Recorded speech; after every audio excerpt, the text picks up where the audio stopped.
Hello friends, welcome to SMB Hunar. SMB રેસિપીઝમાં આજે આપણે બેડાનું કસ્ટર્ડ બનાવતા જોઈશું.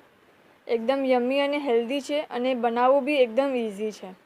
એના માટે આપણને જોઈશે 1 લીટર મિલ્ક, 5 એગ, શુગર ટેસ્ટના હિસાબથી, કસ્ટર્ડ પાવડર અને બદામ પિસ્તા ખુરચેલા. દૂધને એકદમ ઉકાળશું. 100 ગ્રામ જેટલું દૂધ બળી જાય ત્યાર તક એને ઉકાળતા રહેશું. પછી ગેસ બંધ કરી દઈશું. પછી એમાંથી એક પ્યાલો દૂધ લઈને 2 ટીસ્પૂન કસ્ટર્ડ પાવડરમાં મિલાવીને બરાબર મિક્સ કરી લેશું. પછી એના પૂરા દૂધમાં મિલાવી દઈશું. પૂરા જે દૂધ છે આપણું એમાં આપણે મિલાવી દઈશું.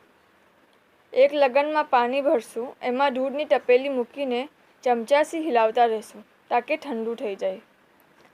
ફ્રીજમાં મૂકવાથી મલાઈ જમાઈ જશે, તેથી ફ્રીજમાં નહીં મૂકીએ.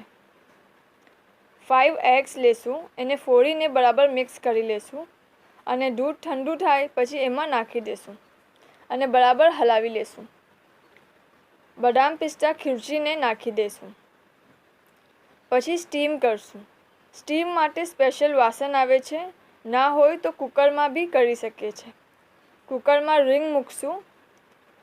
પછી એમાં પાણી ભરી લેશું માપ જેટલું. પછી એના પર પતલી થાળીમાં મિક્સચર બિછાવી દઈશું.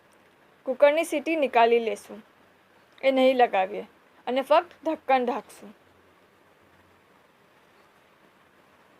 5-10 મિનિટ સ્લો ફ્લેમ પર થવા દેશું. પછી ચેક કરશું. જમાઈ જાય મતલબ પાકી ગયું છે. છુરી નાખીને જોશું. અગર છુરી ક્લીન રહેશે મીન્સ પાકી ગયું છે. શુક્રન.